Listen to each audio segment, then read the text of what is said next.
Last year, we brought you the story of Sergeant Derrick Miller, a quick-thinking soldier who saved the day in Afghanistan and was rewarded with an unjust court-martial for doing his job and killing an enemy that threatened his life and the lives of the soldiers with him. Sergeant Miller was sentenced to life in prison for murder despite evidence and testimony that should have exonerated him. Now, after years in prison, a new development may change things dramatically, hopefully.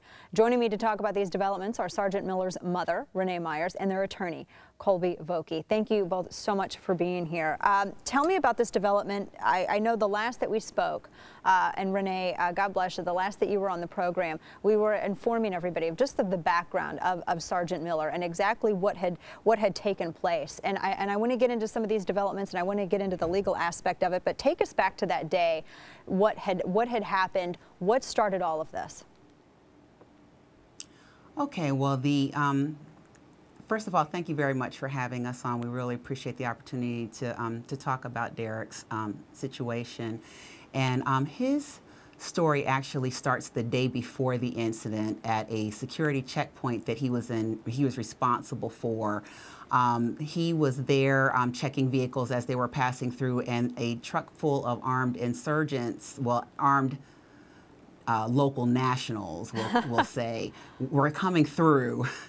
And they had weapons, they had empty 50-gallon drums, they had questionable IDs, and the person who was driving the truck was patted down by one of the men under Derrick's command. Now, because the serial numbers on the IDs matched the serial numbers on the weapons, they were instructed by their superiors at the time to let that vehicle pass that checkpoint, even though it really did not look right to Derrick.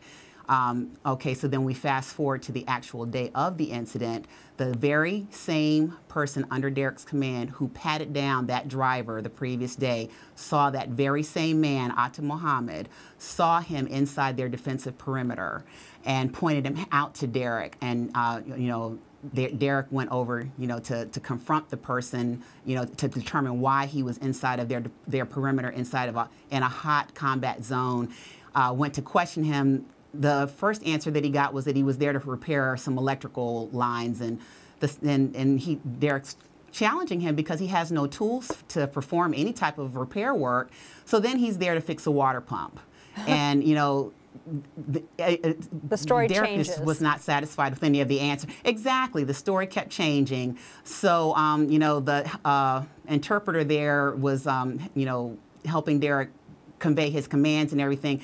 The guy was originally released. Derrick was nothing about it sat right with Derrick. He went to his superior officer, asked for permission to question the man further, received permission, got the interpreter, had a person there for overwatch. In the course of that questioning, that second round of questioning, the guy got agitated, reached for Derrick's gun, and Derrick had to fire to defend himself and the men in the area. And when at that time, they were kind of they had been on high alert for a long time. Right. They were they were in kind of having chow and in a less than 100% security situation. Right. Once that gun went off, they went to 100% security. Everybody moved out of the positions that they were originally in. Shortly thereafter, they were subjected to a complex, multi-directional, precise attack, and it was because they had been surveilled. Right, because these individuals had gotten in that defensive perimeter, and they were scoping them out. They were stalling them while appearing to be be questioned. They had these other guys scouting out, and they went back to their camp, ran it up the chain of command, told them everything, and so they knew, because I in the testimony that I had read, that attack that happened 45 minutes later, it's like they, from everything that had been put into testimony, it's like they knew exactly where to go and how to attack. They had knowledge.